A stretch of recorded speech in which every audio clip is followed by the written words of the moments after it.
What's up mga kabisdak? So ngayon gumagawa po tayo mga kabisdak ng pencil holder ni Gab. So ayun, hindi ko pa talaga alam kung anong mangyayari sa design na to kasi wala talaga akong naiisip pa. Ang alam ko lang kung ano lang yung meron dito na makikita ko sa bahay, yun lang yung gagamitin natin. Para siyang indigenous materials lang yung gagamitin natin.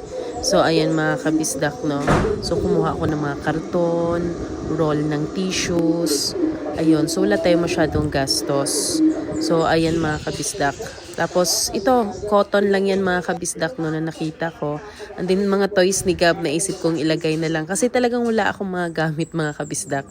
So, yan. Yan kasi yung mga hilig niya. So, Gab's World yung nilagay kong pangalan mga kabisdak.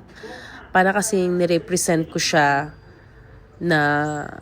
nirepresent ko siya sa self ni Gab.